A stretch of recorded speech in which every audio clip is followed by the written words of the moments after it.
नमस्कार, news world के खास कार्यक्रम इनसाइड राजतंत्र में आपका स्वागत है। मैं हूं उमेश निगम। इनसाइड राजतंत्र में हम बात करेंगे राजनीति और ब्यूरोक्रेसी के फैसलों की इनसाइड जानकारी की। खुलासा करेंगे कि आखिर इन फैसलों के अंदर के कारण क्या हैं। तो शुरू करते हैं खबरों की इनसाइड स्टोरी का सिलसिला।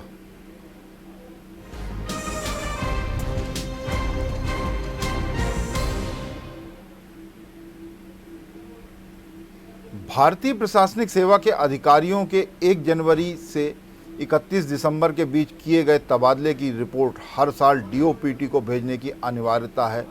बावजूद इसके राज्य सरकार के सामान्य प्रशासन विभाग ने 2020 में साल भर आईएएस के किए गए तबादले की रिपोर्ट डीओपीटी को अभी तक नहीं भेजी है। आश्चर्यजनक बात तो यह है कि राज्य सरकार के सामान्य प्रशासन विभाग ने आईएएस अफसरों के तबादलों की रिपोर्ट तैयार तो कर ली है, लेकिन डीओपीटी के दिल्ली स्थित दफ्तर नहीं भेजी। पिछले साल वर्ष 2020 में 1 जनवरी से 31 दिसंबर के बीच राज्य सरकार ने प्रदेश में 350 से ज़्यादा आईएएस अफसरों के तबादले किए थे। इस दौरान प्रदेश में कांग्रेस और भाजपा की सरकार काबिज रही। हालांकि कांग्रेस की सरकार शुरुआती महीने में ही थी, फिर भाजपा की सरकार आ गई, इसलिए इस अवधि में ज़्यादातर आईएएस अफसरों के तबादले भाजपा सरकार ने ही किए। इसके पहले वर्ष 2019 में 1 जनवरी से 31 दिसंबर के बीच 417 आईएएस अफसरों के तबादले किए गए थे। इस अवधि में प्रदेश में कांग्रेस की सरकार काबिज थी। आईएएस के तबादलों को लेकर हमेशा से राजनीतिक माहौल गर्म ही रहता है। विपक्षी दल हमेशा ही आईएएस के तबादलों को लेकर सत्ता पक्ष पर तबादला उद्योग का आरोप लगाते हैं। आईएएस, आईपीएस और आईएफएस के तबादलों को लेकर कई बार अधिकारियों की पसंद नापसंद को स्थान नहीं मिलता है, बल्कि अफसरों के प्रशासनिक और राजनीतिक दबाव में तबादले कर दिए जाते हैं। कई अफसरों के 1 साल के भीतर 4 से 5 बार तबादले भी हुए। इसको लेकर मामला सुप्रीम कोर्ट भी गया था। इस मामले में राज्यों में प्रशासनिक तबादलों के लिए सिविल सेवा बोर्ड गठित करने के आदेश दिए थे। इसके बाद से राज्यों में बोर्ड गठित किए जाने लगे। सुप्रीम कोर्ट ने 16 अप्रैल 2016 के आदेश में कहा था कि सिविल सेवा बोर्ड द्वारा किए जाने वाले ट्रांसफ़र की जानकारी की पूरी रिपोर्ट बनाकर डीओपीटी को भेजी जानी चाहिए। डीओपीटी ने इस संबंध में 17 जुलाई 2017 को अधिसूचना भी जारी की थी। इसके बाद से प्रदेश सरकार डीओपीटी को साल भर में किए गए तबादले की रिपोर्ट भेजने लगा। डीओपीटी को भेजी जाने वाली रिपोर्ट में आईएएस अधिकारियों के तबादले के साथ ही नवीन पोस्टिंग, प्रमोशन, वीआरएस और प्रतिनियुक्ति पर जाने वाले अधिकारियों की जानकारी रहती है। आईएएस के तबादले की रिपोर्ट हर साल भेजने की ये परंपरा है। ये सुप्रीम कोर्ट के निर्देश के बाद इस काम को शुरू किया गया है और 1 जनवरी से लेकर 31 दिसंबर के बीच जो भी तबादले आईएएस अफसरों के होते हैं, उसकी रिपोर्ट अगले साल भेजना होती है।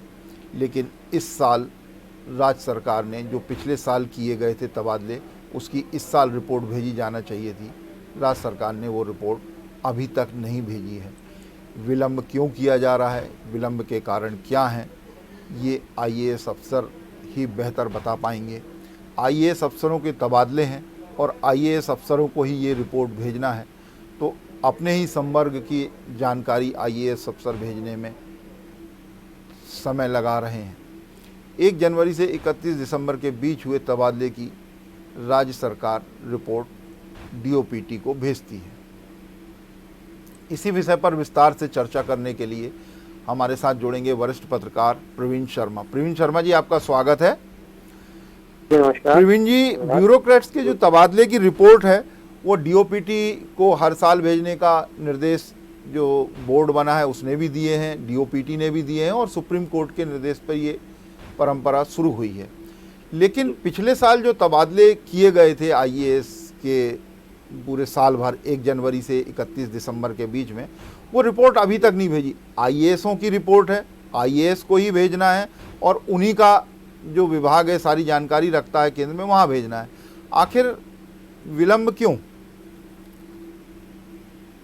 जी, इसमें आप अगर खास उद्देश्य पे जाएंगे या कारण पे जाएंगे, देखेंगे कहीं ना कहीं जो प्रदेश का माहौल बना हुआ है जी, चाहे राष्ट्रीय स्तर पे की बात की जाए, चाहे, क्योंकि कहीं ना कहीं इसमें जो माहौल है उसको लेके जो सत्ता पलट हुआ, जो शासन बदला जहाँ पे मध्य प्रदेश में, और उसके बीच में जो इसमें जो मनमानी हुई है अधिकारियों को लेके, चाहे उनकी पोस्टिंग को लेके, जी इसमें कहीं ना कहीं आप देख रहे हैं कि लगातार ट्रांसफर, आप 2019 से अगर देखेंगे कमलनाथ की सरकार आने के बाद जो ट्रांसफर का सिलसिला शुरू हुआ था, जी। तो आज तक बंद नहीं हो पाया है। ऐसा कोई महीना नहीं बीता जब इक्का दुक्का करते हुए भी 8-10 IAS के ट्रांसफर ना हो गए हों। जी तो एक मनमानी जो है, अब इसको अब ये पर्दा डालने की बात चल रही है इस पे, और ये विलम्ब जो है, क्योंकि आपको रिपोर्ट तो भेजना ही है, आज नहीं भेजोगे आप, कल भेजोगे, विलम्ब से भेजोगे। जी लेकिन अभी वर्तमान जो एकदम से थोक बंद तबादले हुए बीच में सरकार बदलने के बाद, जिस ढंग से जिन अधिकारियों के कांग्रेस सरकार में आखिरी में ट्रांसफर हुए थे, उन्हीं के जो है सरकार बदलते फिर ट्रांसफर हुए, चाहे IAS कैडर हो, चाहे IPS कैडर हो। जी तो एक जो कलाकारी हुई है तबादलों में, जो मनमानी हुई है, मुझे लगता है कि इस पर पर्दा डालने के लिए या उसको छुपाने के लिए कवायद की जा रही है कि अभी रिपोर्ट रोकी गई है, भेज नहीं रहे हैं। हाँ, ये तो जो है जी। चर्चा में ना आए और ज़्यादा इस जी हाँ। पे बवाल ना हो कि कितने हुए क्या हुए। हालांकि रिपोर्ट तैयार है और रिपोर्ट जिनको पता चलना चाहिए उन सबको पता भी चल जा रही है कि पिछले साल जी हाँ। जो है करीब 350 IASओं के तबादले हुए हैं। वो संख्या भी उस रिपोर्ट में तैयार है, लेकिन वो रिपोर्ट सार्वजनिक नहीं हुई और भेजा भी नहीं गई है अभी, तो वो रिपोर्ट तो गोपनीय ही है। प्रवीण जी, IASओं के जो तबादले आमतौर पर जो होते हैं वो राजनीतिक दबाव में होते हैं। इसमें जो है कामकाज भी प्रभावित होता है, क्योंकि कोई अधिकारी किसी प्लान को, किसी योजना को बना के गया है और उसने पूरी उसमें मेहनत करी है, और कोई दूसरा जब अधिकारी आता है उसकी जगह बदल कर उस पद पर, हो सकता कि उसकी प्राथमिकता पर वो ना हो, तो वो उसमें उतनी रुचि नहीं लेते या बदल देते। तो ये अधिकारियों के जो तबादले होते हैं जल्दी जल्दी और राजनीतिक दबाव में, तो उससे भी कामकाज कहीं ना कहीं प्रभावित होता है। निश्चित रूप से उमेश जी, अगर आप देखें पिछले 4-5 सालों की बात ही करें या और भी अपन देखें, तो लगातार प्रदेश में मंत्रियों और अधिकारियों के बीच में की जो विवाद है, टसल है, या उनका कहा कि ईगो, ये लगातार आड़े आता रहा है, और इसको लेकर सुर्खियां बनती रही हैं। और भोपाल से लेकर दिल्ली तक ये सूचना, ये रिपोर्ट भी जाती रही है कि डिपार्टमेंट और अधिकांश जो है ट्रांसफर का आधार, ये कंट्रोवर्सी आपस की जो होती है, उनके खींचतान होती है, वो बनती हुई दिखती हुई। नियम तो ये है कि 3 साल में ट्रांसफर हो जाना चाहिए जी, लेकिन हमारे मध्य प्रदेश में ऐसे भी अधिकारी हैं जिनके पूरे जीवन काल में 21 ट्रांसफर हो गए। तो ये व्यवस्था कहीं ना कहीं संकेत जो है स्पष्ट दिखते हैं कि जो है व्यवस्था बिगड़ी हुई है। उसको पटरी पे लाने के लिए, और मंत्रियों के जो विवाद होते हैं वो भी खुल के सामने आते हैं, और जो मंत्रालय में बैठे अधिकारी हैं उनकी मनमानी के किस्से भी सामने आते हैं। ऐसे कई एग्जाम्पल हैं कि पूरी सरकार एक तरफ हो गई और अधिकारी एक तरफ हो गया, और उस पूरा एक अधिकारी पूरी सरकार पे, मंत्री पे और CM पे भारी पड़ रहे हैं, तो अल्टीमेटली ट्रांसफर करना पड़े। तो ये मनमानी जो एक आधार जो था ट्रांसफर का, जो साल में एक बार देखा जाता था, और 3 साल में 3 साल की रिपोर्ट देखने के बाद ट्रांसफर किया जाता है। लेकिन यहाँ तो हालत ये है कि हर एक साल में 2-2 साल में ट्रांसफर हो रहे हैं। अधिकारी ऐसे भी है जो दुखी है, लगातार घूमते, मतलब कहते हैं कि उनका जो है पहुंचते बाद में है, ज्वाइन बाद में करते हैं, और उनकी ट्रांसफर की बातें पहले होने लगती हैं। तो मतलब ये कहा जा सकता है कि रोकना पड़ेगी जी, कि जो काम के परफॉर्मेंस नहीं और परिक्रमा की परफॉर्मेंस पे ज्यादा बिल्कुल देख रहे हैं।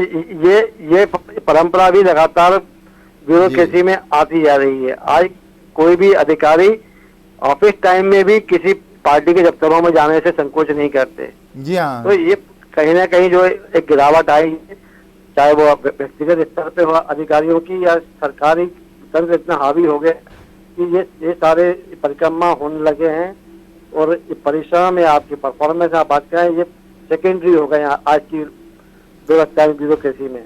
और अधिकारियों के, मंत्रियों के संबंध भी आजकल देखे जाने लगे हैं। जो पोस्टिंग होती है, कोई भी मंत्री अपने जो है विश्वास के या अपने परिचय के अधिकारी को लेके आना चाहेंगे। विधायक चाहते हैं कि उनके मिलने वाले उनके क्षेत्र में कलेक्टर बन के जाए। तो जो आधार थे पोस्टिंग के, वो बदल गए हैं। आज आप नहीं कह सकते कि कहीं करेंसी है। प्रवीण सब जी, खुला खेल चल रहा है। जी हाँ प्रवीण जी, अभी ये जो अपने लोगों को ख्याल रखने का, अपने प्रवीण जी, अभी सुनने वाला ये जो अभी अपन ने केंद्रीय मंत्रिमंडल का देखा, जो नरेंद्र मोदी ने परफॉर्मेंस के आधार पर ही बहुत सारे जो सीनियर मंत्री थे उनकी छुट्टी कर दी, और भी कई मंत्री हैं जिनकी छुट्टी कर दी है, उनका परफॉर्मेंस ही देखा गया था, और जिनको लिया गया है उनको भी परफॉर्मेंस के आधार पर। तो ऐसे प्रशासनिक अधिकारियों के कामकाज का उनके परफॉर्मेंस के आधार पर ही उनकी पोस्टिंगों पे ध्यान देना चाहिए आमतौर से, लेकिन देखिए अक्सर देखा गया कि ऐसा नहीं होता। 1954 का जो इनके सिविल कोड बना हुआ है कैडर सर्विस के लिए, अगर आप उसको देखेंगे 1954 में साफ लिखा हुआ है कि कौन अधिकारी कितने समय तक रह सकता है, उसकी ईयरली रिपोर्ट, परफॉर्मेंस रिपोर्ट बनना चाहिए। हम अधिकार जहाँ देखते हैं, सुनते हैं, अपन छापते भी हैं, सुर्खियों में आता है कि साहब परफॉर्मेंस देखी जाएगी, उसका रिपोर्ट बनेगा, लेकिन क्या आज तक बन पाया है? केवल बातों में सारा खेल चल रहा है। और पूरी पोस्टिंग, चाहे आईएएस हो, आईएएस भी आपको मंत्रियों के बंगले पे चक्कर लगाते मिलते हैं केवल अपनी पोस्टिंग के लिए।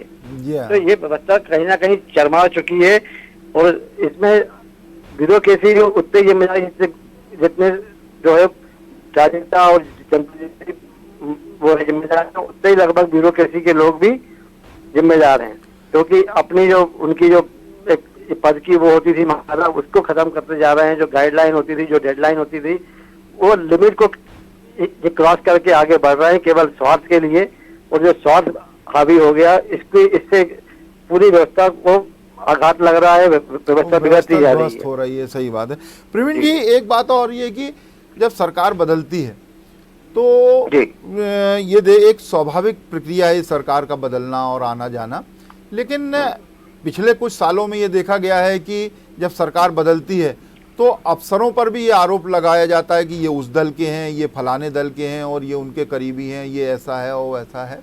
तो इस तरह के कई तरह के आरोप लगते हैं, और उसके आधार पे इनके तबादले किए जाते हैं। और कई बार तो ये देखा गया है, खासकर कांग्रेस शासनकाल में, कि बहुत कम समय में किसी की पोस्टिंग हुई, कुछ दिन हुए ज्वाइन किए हुए, और तत्काल उसको वहाँ से हटा के किसी दूसरे की पोस्टिंग कर दी। तो ये जो राजनीतिक दल की जो सरकारें बदलती हैं, जो उस पे एक दूसरे पे आरोप लगाया जाता है कि ये उस राजनीतिक दल से अधिकारी जुड़ा, ये कहाँ तक उचित है? ये परंपरा पहले इतनी बड़ी संख्या में, बड़ी मात्रा में नहीं थी। अगर आप देखें, पहले सरकारें बदला करती थी तो ये पक्का होता था कि जो है अधिकारी बदलेंगे। उमा जी सीएम बनी, उन्होंने तत्काल एक ही रात में ऑर्डर निकाल दिया था। लेकिन उसकी संख्या एक समझ में रहती थी कि भाई कितने लोग होंगे, बहुत से बहुत 10-20 संख्या में, है ना। आज आप संख्या देखेंगे, पहली दृष्टि किसी भी सरकार के बदलने के बाद ऐसी आती है जैसे कि सरकार बनने के पहले ही पूरी एक्सरसाइज कर ली जाती है। तो ये परंपरा गलत होती जा रही है। आप इसको उचित कैसे मान सकते हैं किसी भी दृष्टि से? क्योंकि एक सरकार को चलाने के लिए ब्यूरोक्रेट्स होते हैं, शासन होता है, लेकिन आज उल्टा काम हो रहा है। आज ब्यूरोक्रेसी जो है सरकारों के या विचारधारा के मोड पे काम कर रही है।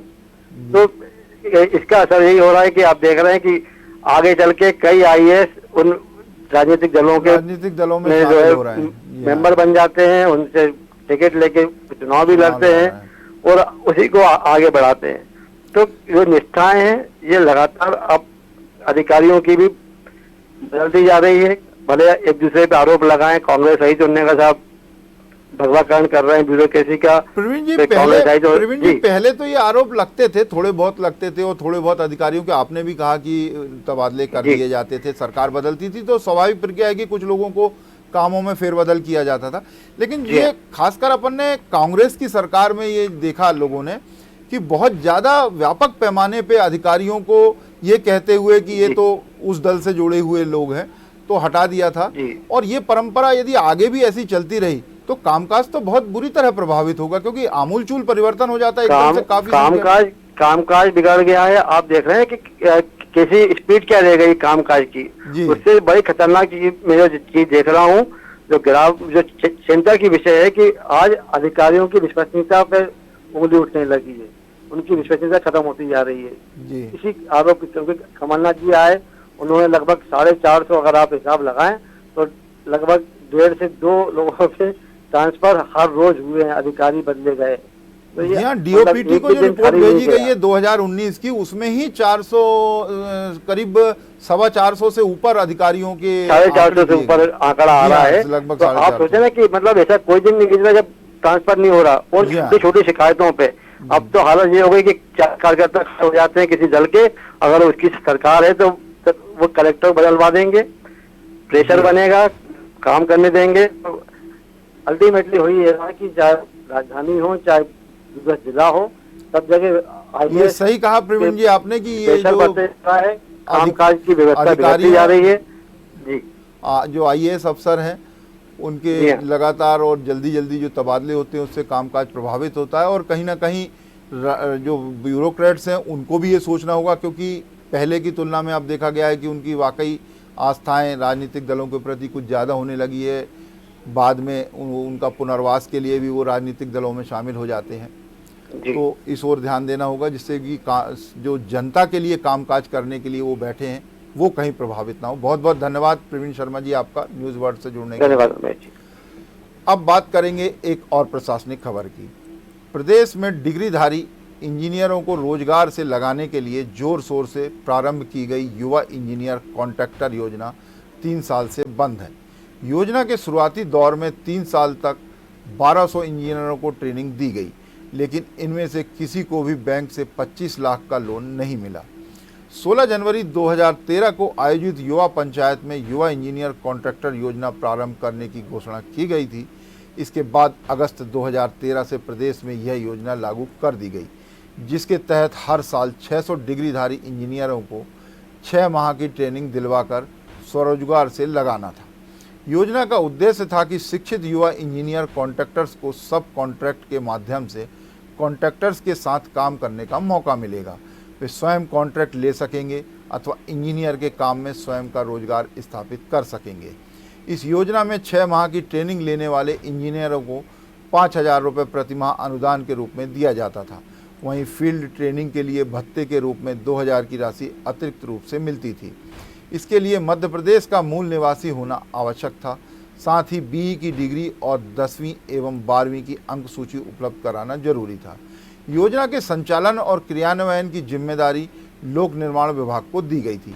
दरअसल इस योजना में शिक्षित कॉन्ट्रैक्टर को 25 लाख का लोन बैंक से दिलवाया जाना था, लेकिन सरकार लोन दिलवाने की गारंटी लेने को तैयार नहीं थी, जिसके कारण ट्रेनिंग प्राप्त इंजीनियरों को इससे कोई फ़ायदा नहीं मिल सका। लोक निर्माण विभाग ने वर्ष 2014 से 2018 तक योजना में इंजीनियरों को ट्रेनिंग दिलवाई, लेकिन लोन दिलवाने में इंजीनियरों की कोई मदद नहीं की। अब इस योजना को लोक निर्माण विभाग ने अपनी वेबसाइट से भी हटा दिया है। लोक निर्माण विभाग के अफसर खुद ही कहते हैं कि यह योजना अब चलन में नहीं है। सीएम युवा इंजीनियर कॉन्ट्रैक्टर योजना 3 साल से बंद है, और यह योजना 16 जनवरी 2013 को घोषणा हुई थी इस योजना की। इसके बाद अगस्त 2013 में ये योजना लॉन्च कर दी गई। इस योजना में जो इंजीनियर हैं उनको 25 लाख का लोन दिलवाने का प्रावधान किया गया था। पिछले 3 साल के दौरान, शुरुआती 3 साल के दौरान 1200 इंजीनियरों को प्रशिक्षण दिया गया, लेकिन लोन एक भी इंजीनियर को नहीं मिला। यही कारण है कि यह योजना फ्लॉप साबित हुई, और अब विभाग ने इस योजना को अपनी वेबसाइट से हटा भी दिया है।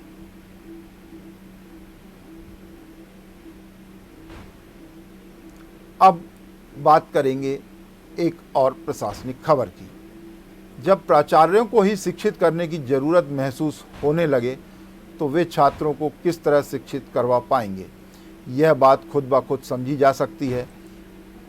स्कूल शिक्षा और आदिम जाति कल्याण विभाग के अंतर्गत संचालित स्कूलों के सभी कर्मचारियों और शिक्षकों की ई सर्विस बुक अपडेट करने के लिए आयुक्त लोक शिक्षण ने 10 जुलाई तक की डेडलाइन दी थी, लेकिन 9 जुलाई तक नीमच और छतरपुर जिले को छोड़कर बाकी 50 जिलों के प्राचार्यों ने इस कार्य को गंभीरता से नहीं लिया। कुछ जिलों में तो प्राचार्य ने महज 1% तो कुछ जिलों में 3 से 9% तक ही ई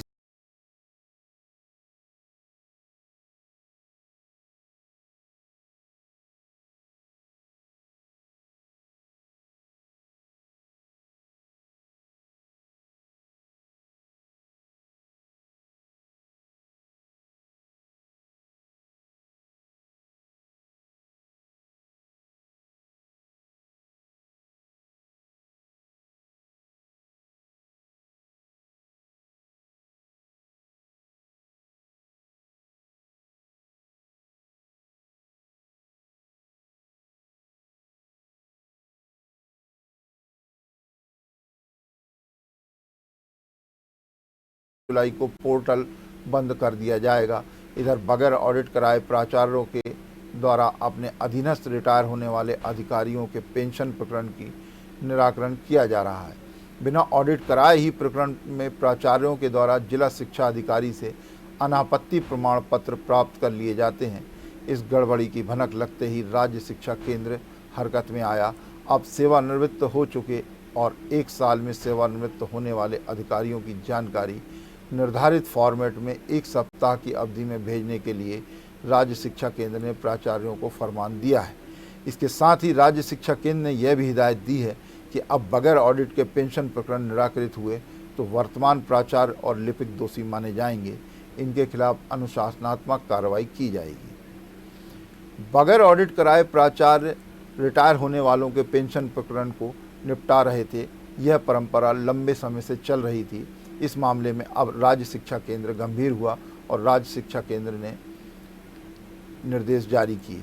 राज्य शिक्षा केंद्र ने रिटायर हो चुके और 1 साल में रिटायर होने वाले सभी अधिकारियों की जानकारी तलब की है। ये जानकारी 7 दिन में भेजने के प्राचार्यों को निर्देश दिए गए हैं। ई सर्विस बुक अपडेट करने में भी प्राचार्य लापरवाही बरत रहे हैं। इसकी डेडलाइन 1 दिन पहले तक थी और इसमें अभी 4% ही ई सर्विस बुक अपडेट हो पाई है। 10 जुलाई को शिक्षा विभाग इसका पोर्टल बंद कर देगा। ये अल्टीमेटम राज्य शिक्षा केंद्र ने प्राचार्यों को दे दी है। बावजूद इसके प्राचार्य जो हैं वो अभी तक इस मामले में गंभीरता दिखाते हुए नज़र नहीं आ रहे। अब बात करेंगे खास सेगमेंट चलते चलते की, जिसमें राजनीति या ब्यूरोक्रेसी के क्षेत्र में चर्चित प्रसंग की बात की जाती है। तो आज ब्यूरोक्रेसी से जुड़ा एक प्रसंग खासा चर्चा का विषय बना हुआ है। एक अतिरिक्त मुख्य सचिव स्तर के अधिकारी की मुख्यमंत्री के द्वारा की गई खिंचाई की आजकल मंत्रालय में खूब चर्चा हो रही है। अतिरिक्त मुख्य सचिव अपने विभाग से संबंधित एक योजना का मुख्यमंत्री से उद्घाटन करवाना चाहते थे। पिछले दिनों समीक्षा बैठक के दौरान एसीएस महोदय ने सीएम से योजना के उद्घाटन करवाने का जिक्र किया तो सीएम ने तत्काल पूरी योजना के बारे में एसीएस से पूछ लिया। एसीएस योजना के बारे में बता ही रहे थे कि सीएम ने बीच में ही सवाल कर दिया कि पानी की इस योजना में पानी का सोर्स पता कर पाइपलाइन बिछाई है या फिर ऐसे ही पाइपलाइन डाल दी गई। एसीएस कुछ बोल ही रहे थे कि सीएम फिर कहने लगे कि बल्लभ भवन के एयर कंडीशनर लगे बंद कमरों में बैठकर योजनाएं नहीं बनती, इसके लिए फील्ड में जाना पड़ता है। हम फील्ड वालों से ही जानकारी लेकर बता रहे हैं। इतना सुनते ही एसीएस के मुंह पर ताला लग गया। सीएम भी पिछले कुछ समय से योजनाओं के बारे में पूरी खोजबीन करते हैं, उसके बाद ही लोकार्पण और उद्घाटन के लिए हामी भरते हैं। ये सब अनुभव का ही असर है। वैसे भरी मीटिंग में सीएम आईएएस अफसरों को जिस तरह से पूछताछ शुरू कर देते हैं, इस सब को देखकर मीटिंग में मौजूद सभी हक्के बक्के रह जाते हैं। दर्शकों की सुविधा के लिए बताते चलें कि एसीएस महोदय भोपाल के ही रहने वाले हैं। इनका बचपन भी भोपाल में ही गुजरा है। इनसाइड राजतंत्र में आज बस इतना ही। कल फिर मिलेंगे राजनीति और ब्यूरोक्रेसी के कुछ फैसलों की इनसाइड जानकारी के साथ। तब तक के लिए मुझे दीजिए इजाज़त। खबरों के लिए आप देखते रहिए न्यूज़ वर्ल्ड।